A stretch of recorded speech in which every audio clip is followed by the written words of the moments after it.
सावन का पवित्र महीना शुरू होते ही हर सुहागिन महिला को शास्त्रों के इन 5 कड़े नियमों को जान लेना चाहिए, नहीं तो एक छोटी सी भूल भी भोलेनाथ को भयंकर क्रोधित कर सकती है।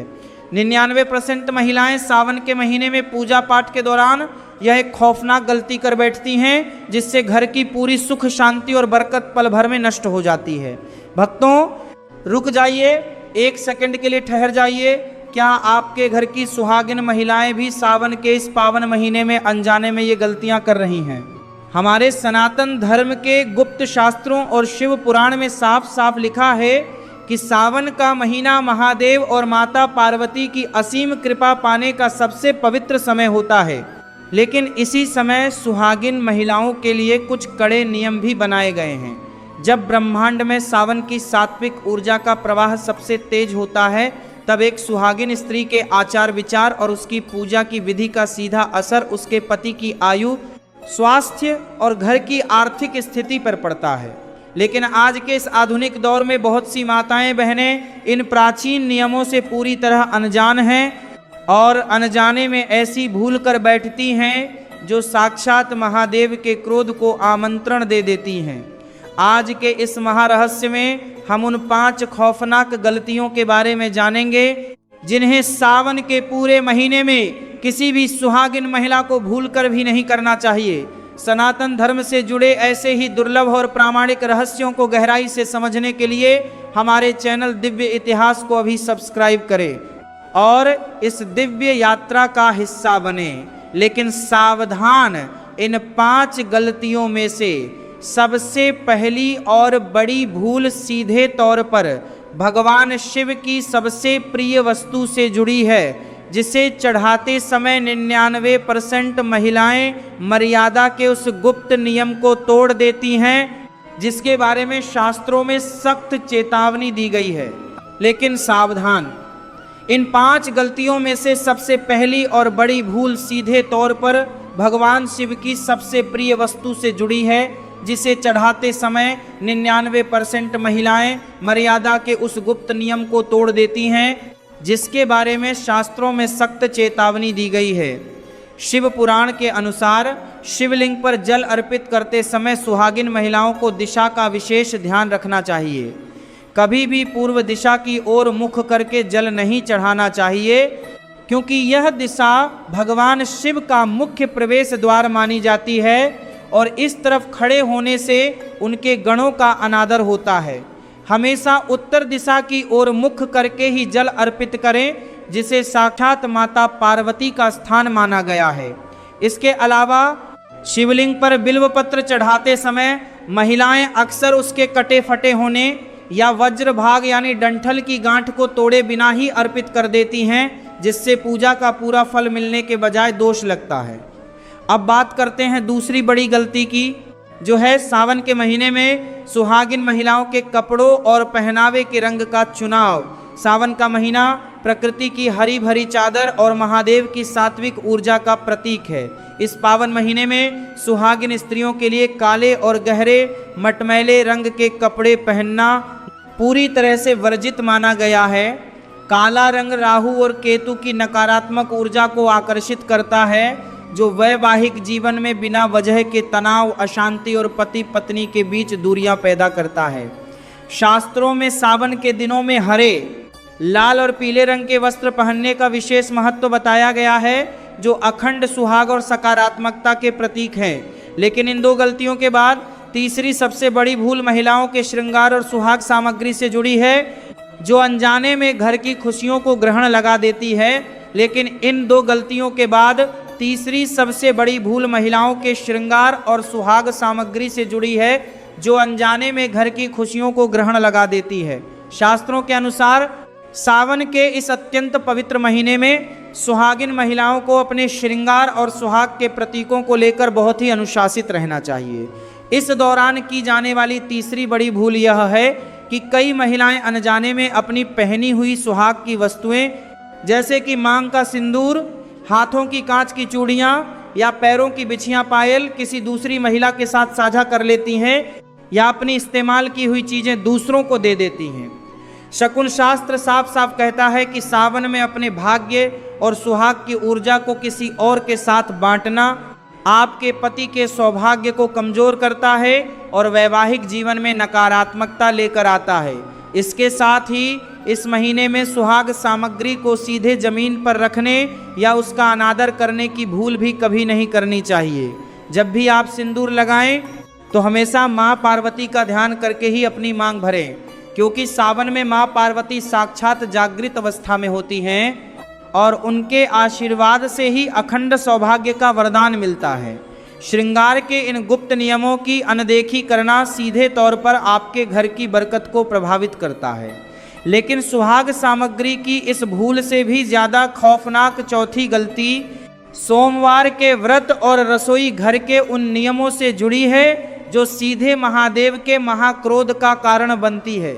लेकिन सुहाग सामग्री की इस भूल से भी ज़्यादा खौफनाक चौथी गलती सोमवार के व्रत और रसोई घर के उन नियमों से जुड़ी है जो सीधे महादेव के महाक्रोध का कारण बनती है। शास्त्रों के अनुसार सावन के पवित्र महीने में पूरे परिवार के खान पान और विशेषकर सुहागिन महिलाओं द्वारा रसोई घर में बरती जाने वाली शुद्धता का बहुत गहरा महत्व होता है। चौथी सबसे बड़ी गलती यह है कि कई महिलाएं सावन के सोमवार का व्रत तो रखती हैं, लेकिन व्रत के दौरान फलाहार और नमक के सेवन में शास्त्रों के कड़े नियमों को भूल जाती हैं।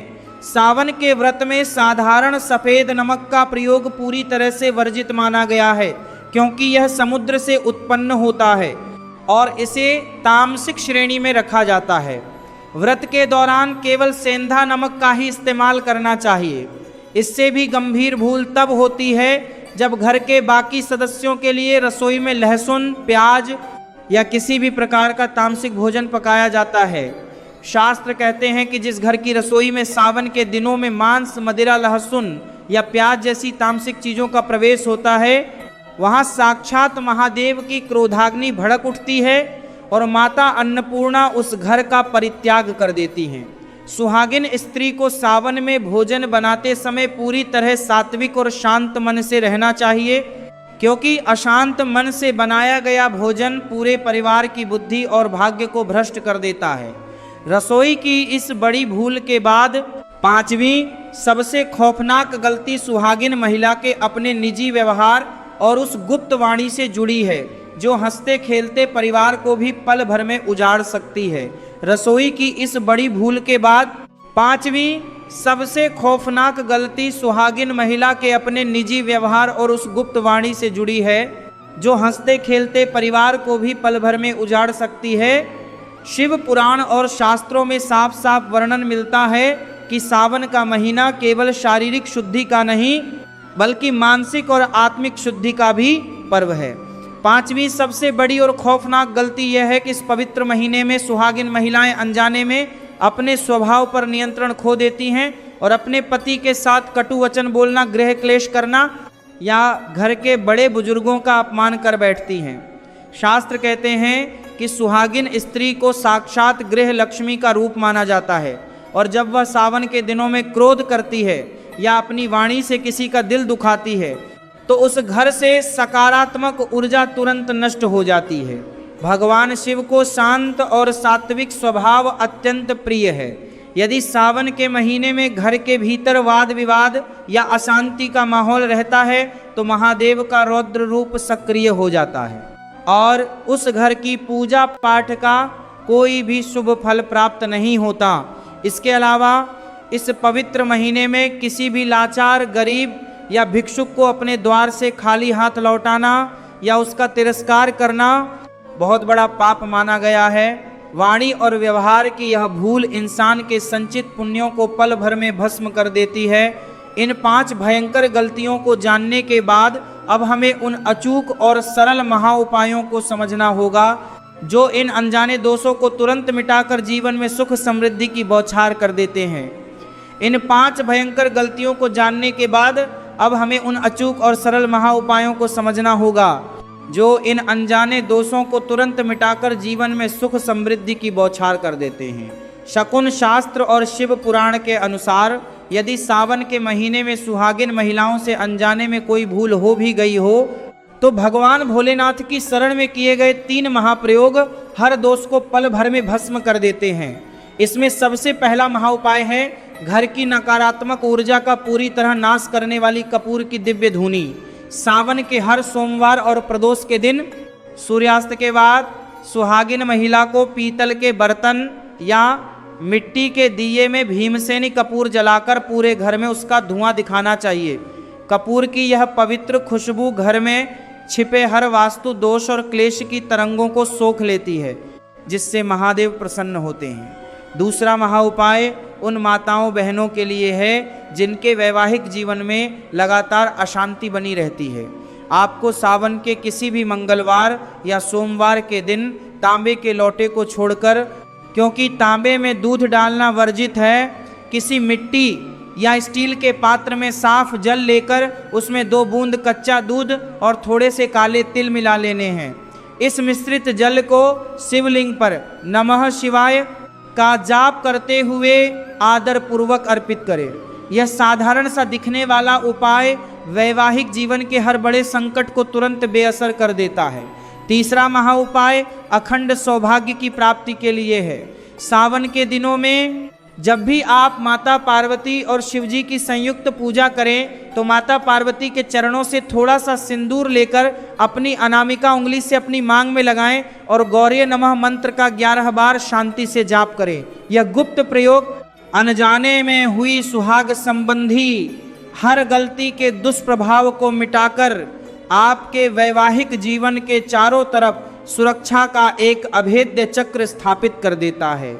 लेकिन इन दिव्य महाउपायों का पूरा लाभ उठाकर अपने जीवन को सदा के लिए धन्य बनाने के लिए आपको उस अंतिम दिव्य संदेश और नियम को समझना होगा जो इस सावन की पावन श्रृंखला का असली सार है। लेकिन इन दिव्य महाउपायों का पूरा लाभ उठाकर अपने जीवन को सदा के लिए धन्य बनाने के लिए आपको उस अंतिम दिव्य संदेश और नियम को समझना होगा जो इस सावन की पावन श्रृंखला का असली सार है। शिव पुराण के अनुसार सावन के पूरे महीने में नियमों का पालन करने के बाद जब इस पवित्र मास का समापन होता है तब सुहागिन महिलाओं को बहुत ही आदर के साथ अपने व्रत और पूजा का उद्यापन या विसर्जन करना चाहिए। सावन के आखिरी दिन या अंतिम सोमवार को किसी सुहागिन ब्राह्मण स्त्री या किसी ज़रूरतमंद महिला को सुहाग की सामग्री जैसे हरी चूड़ियाँ, सिंदूर, कुमकुम और एक साड़ी आदरपूर्वक दान करनी चाहिए। ऐसा करने से सावन के पूरे महीने में अनजाने में हुई हर छोटी से छोटी भूल पूरी तरह क्षमा हो जाती है और माता पार्वती आपके सुहाग को लंबी उम्र और सुरक्षा का अटूट वरदान देती हैं। याद रखिए, सावन का यह पावन समय केवल एक व्रत रखने की परंपरा नहीं है, बल्कि यह अपने भीतर की नकारात्मकता को त्याग कर महादेव की सात्विक भक्ति में लीन होने का एक स्वर्णिम अवसर है। जब एक स्त्री पूरे समर्पण और शुद्ध मन से इन नियमों का पालन करती है, सनातन धर्म के ऐसे ही परम रहस्यों और प्राचीन इतिहास के पन्नों को लगातार जानने के लिए हमारे चैनल दिव्य इतिहास को जरूर सब्सक्राइब करें। कमेंट में जय महालक्ष्मी लिखना न भूलें और इस ज्ञानवर्धक कथा को अपने करीबियों के साथ शेयर करके पुण्य के भागी बने। मिलते हैं अगली एक और दिव्य कथा के साथ, तब तक के लिए धन्यवाद।